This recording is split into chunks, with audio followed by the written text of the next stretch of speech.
Hi, my name's Elly Greeny and I'm the Commercial Director at Transition Partners. We're a tech recruitment consultancy with an office in Leeds covering the UK market and an office based in Berlin.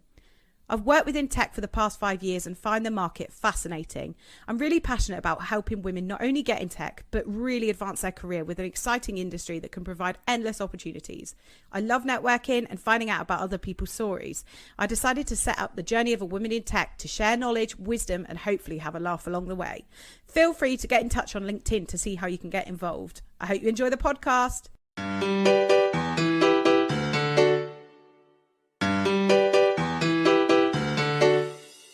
Hello everyone and welcome to the Journey of a Woman in Tech. So today I've got the fantastic Bethan Vincent on the show, who is the marketing director at Netsells. Bethan is an experienced marketeer working on digital strategies within fast-paced technology environments.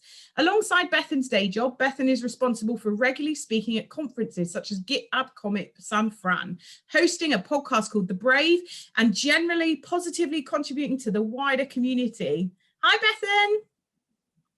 Hi, thank you so much for having me. It's a pleasure to be here. Thank you so much for coming on the podcast. I mean, I've been keeping my eye on you for a while on LinkedIn, so I'm super excited for today's session and learning all about your background.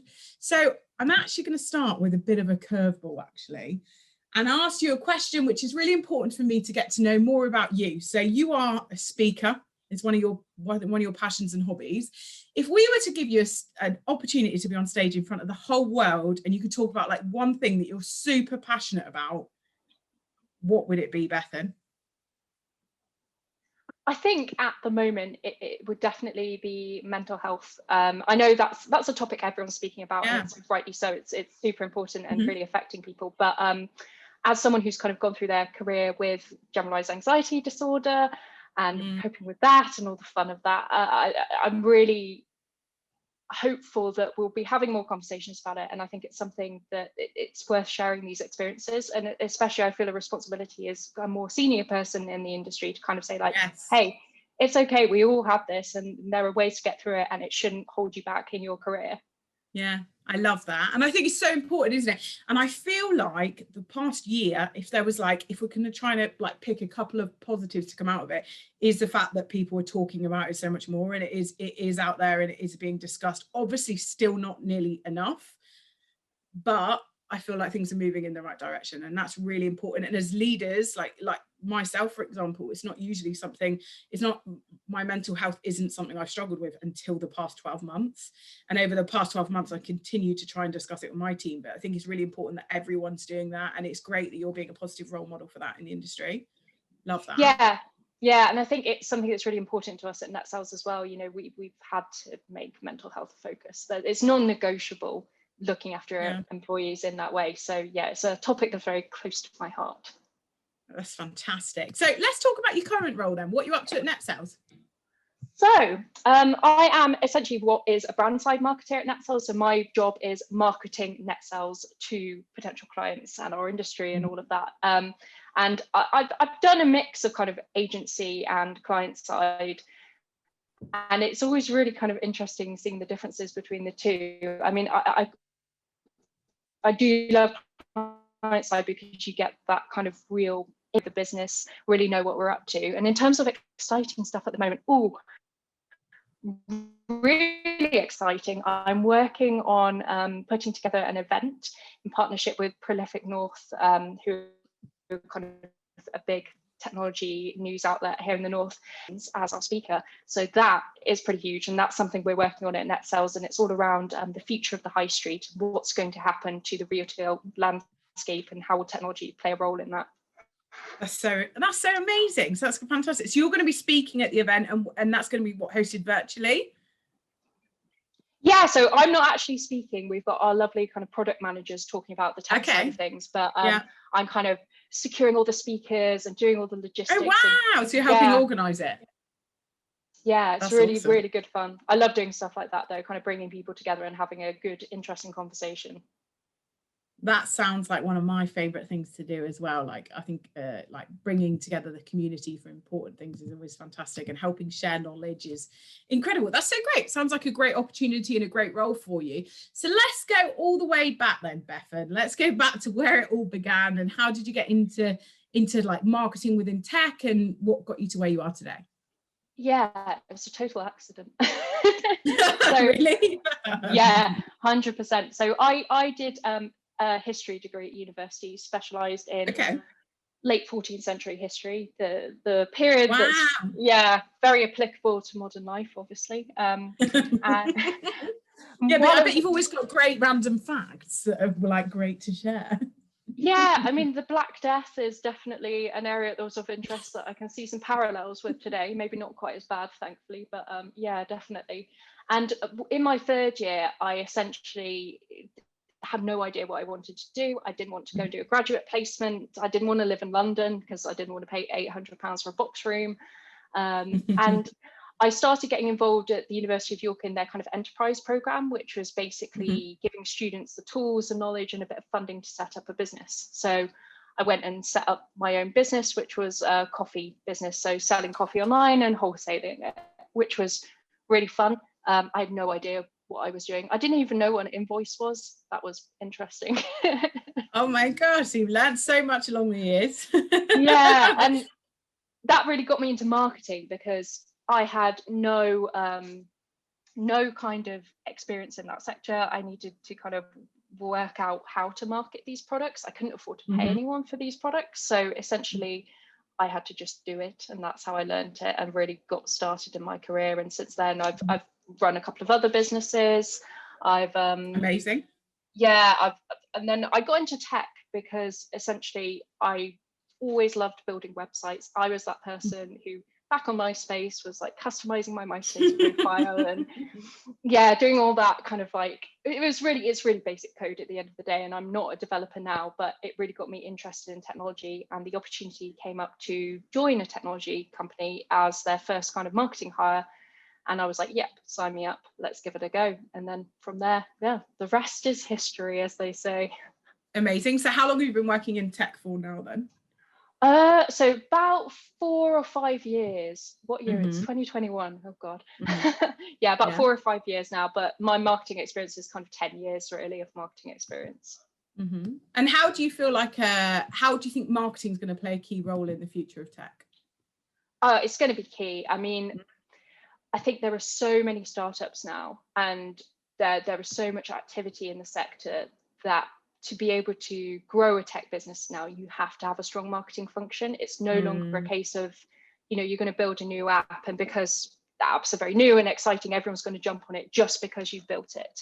You need to know how to market it now. And I think the key differentiator we will see between companies who win in this space and companies who don't win is their marketing, and their product will play a key part as well. I don't want to say it won't, but it will be, can they reach an audience and make that audience buy from them?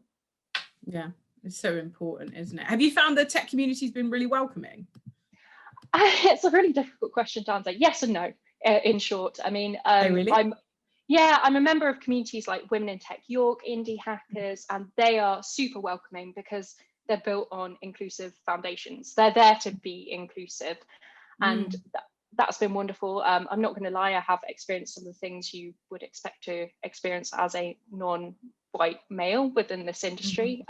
It's less and less as my career's gone on, actually. That's quite a positive thing to say. But no, in general, welcoming. Like any community, there are going to be some bad eggs in there, but it's getting better. Well, I think that leads me on really nicely, because we're all aware of the technology gap, but what can we do as individuals to help increase diversity within tech? Yeah, that's such a good and pressing question at the moment. I think the events of last week, so we're kind of talking about a week after Sarah Everard unfortunately was found murdered, which is extremely sad and painful for a lot of women. But it's so painful. That's I think whoever you are, you've probably felt a bit of that kind of sadness, but it's believing people when people tell you something is a problem or something makes them feel uncomfortable or that puts them in a difficult position, default to believing them, you know?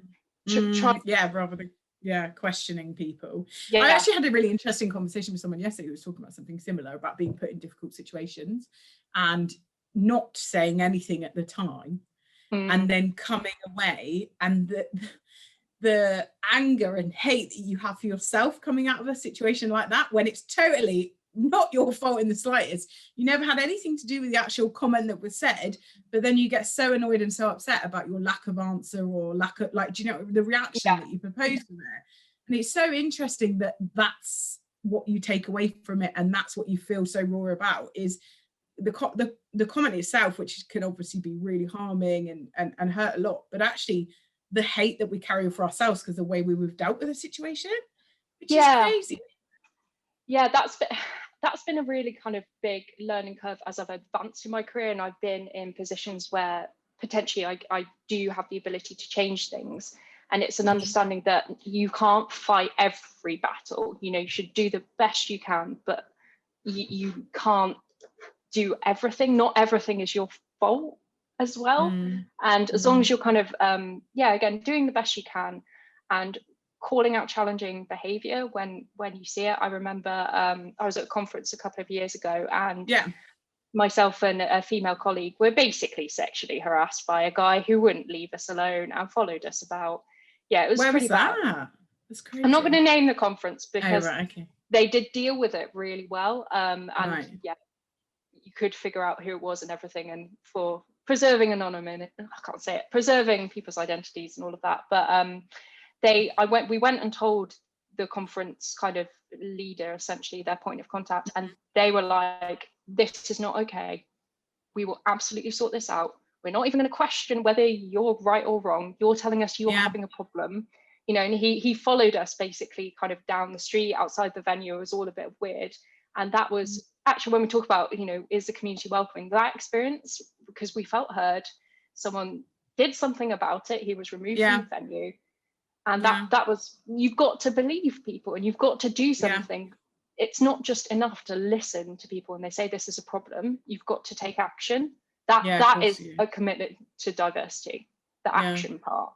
Certainly agree with that. And it's so awful, isn't it, when you go to an event like that with hopes that you're going to have this really great time, and then to feel objectified like that, it's just disgusting, isn't it? So I think it sounds like they certainly did the right thing, and now that's made you feel like empowered to be able to speak up again in the future, and that's brilliant, isn't it? So I think, like you say, if you see it, say it. That's what we all need to do. Look out for one another to help increase diversity across the board and inclusivity, to speak up for one another in our teams, and if we hear anyone that's saying anything out of line, supporting that. Completely agree. So what challenges do you think the next generation can expect in tech, and what can we do to help them overcome them? Again, great question. I think one of the big things we're seeing is the rate of change and the fast-paced nature of this industry. You know, I'm not doing the same things or working with the same platforms I worked with 5 years ago. In 5 years, it will be different again. And that's going to be a real challenge, because everyone's going to have to learn how to learn continuously. It's not going to be a case of like you went to university, you trained to do a certain career. That's your career. You never need to reskill again. No, I'm constantly learning. The day I don't learn is probably the day I'm not doing so well in my career. That's how I see things. But I think it's very difficult to talk to young people who have been set up by an education system that says, once you achieve these grades and get to uni and get this degree, here you are. You've made it. That's it. You're kind of done. not the case anymore. I love that, and I do certainly agree. But definitely. For me as well, it's a real positive thing that we've got that opportunity for people to come in at any point and learn. Like it's a challenge, because we've got to stay alert and we've got to keep learning. But it's an opportunity because it means we can bring people in every time things change and there's opportunity to start again, which is a beautiful concept. And from an industry perspective, that's pretty awesome, isn't it? That someone can come in and learn quickly.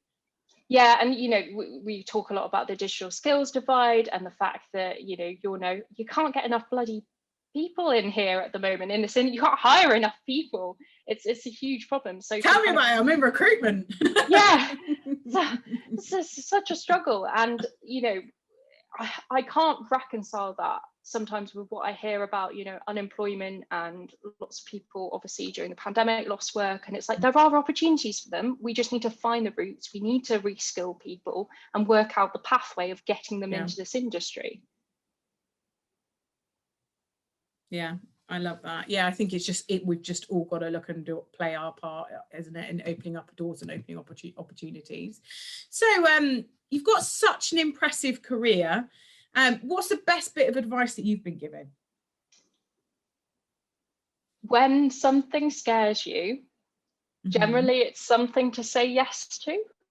And I'll caveat that with, you know, you don't want to push yourself so far outside your comfort zone it feels impossible and you're going to fail because it just feels so hard. But generally when you're presented with an opportunity and someone says like, hey, I think you could do this, do you want to have a go? It's because they believe you can, and you've shown that kind of aptitude, or, you know, there's something about you that makes them think you can. So I'd always say yes if you can and you feel comfortable with it. Generally that leads down some really interesting rabbit holes, and I definitely wouldn't be where I am without kind of going for stuff where I felt I was very underqualified and I didn't know what I was doing. The sad fact of life is no one knows what they're doing really deep down. We're all you learn that more and more as you get older, don't you? Yeah, you learn that more and more, and I think that's so important. I think you're so right, and that's why it's so important to recognize that and then be a sponsor as your career develops and progresses, like being able to spot out talent and people that need a bit of confidence boosting and tell them what they're great at, you know, like the whole thing, like when you're out in a bar and in the toilets and you're all talking about how everyone is and all that kind of thing. And it's that culture where, if someone does a great job, we need to sit up and say, do you know what, you've done a fantastic effort there, and what the output off the back of it is really impressive. So I think speaking up and sponsoring others is great, and I love that. Just saying yes is so important. So definitely a great piece of advice. Who's your greatest role model? I had to think about this one. I actually got asked this the other day in a completely different context, and I was like, oh, I have no idea. I've always been very inspired by the people that you don't hear about in the news, that aren't kind of at the forefront. They're not making the headlines. They're just chipping away and doing really good kind of work behind the scenes. And I think if I was going to kind of, this sounds like a cop-out answer, because I'm going to say, if I was going to reel off a list of names, you probably wouldn't have heard of them, because probably wouldn't. They are working behind the scenes, but it is those kind of understated people, I think, who just do a really good job and get stuff done.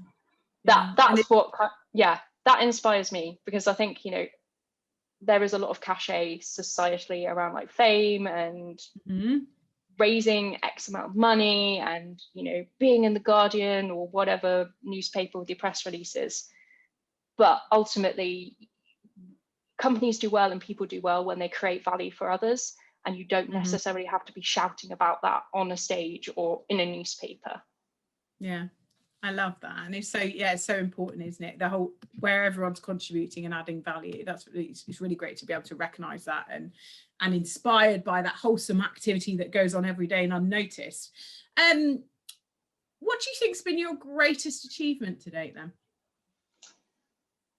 I think still being here in this industry. There have been a lot of times where I have doubted myself. Other people have doubted me, or at least come across in a way that made me think that they doubted me. And to still be here and to still be very excited about the work I do, be very driven about the work I do, that definitely kind of propels me on, and is something I'm really proud of. You know, I could be like, oh yeah, I got to speak at a, you know, international conference on stage, and I got to speak on the grand stage of the Barbican Centre in London, and that is all great, and those are the moments you're like, oh, this is really cool, like very exciting. So cool. But yeah, it is cool, but it's not the thing I'm most proud of, which again is just showing up and doing the work, because that's the hardest bit. Sticking with it when you felt like at times maybe it's not worth it anymore, Yeah. which we all go through, don't we? And we all go through, and like you say, 10 years in now to marketing, and to be a marketing director, that's really impressive, isn't it? So I think it's definitely paid off for you. And like you say, showing up and doing a great job is, yeah, really, really important. So I love to leave the podcast then with some lasting words of wisdom. What would yours be, Bethan? Ooh, that, and this is something I always think about a lot, because especially in marketing, there are a lot of, not crises, but there are moments where you're like, I'm under pressure, I need to get this done, or this hasn't worked, or there's this event on and we haven't got the catering sorted, or something like that. And like, it, you know, it's this too shall pass, and there is nothing you will do day to day that can't be undone, that you can't go back, you can't change if the outcome isn't great. There's nothing you can do that will irreparably ruin your life, or anyone, you know, unless you're a heart surgeon, maybe. But you might not be listening to this podcast in that case. You never know, though. But you know, there's nothing you can do that can't be undone and can't be made better. So every mistake is an opportunity to learn, but it's not going to be the end of the world. And that's, I used to really think in my early 20s, whenever I effed up, that I was done. People would see through the veil. I would, you know, they'd see I was a fraud and no one would ever trust me again.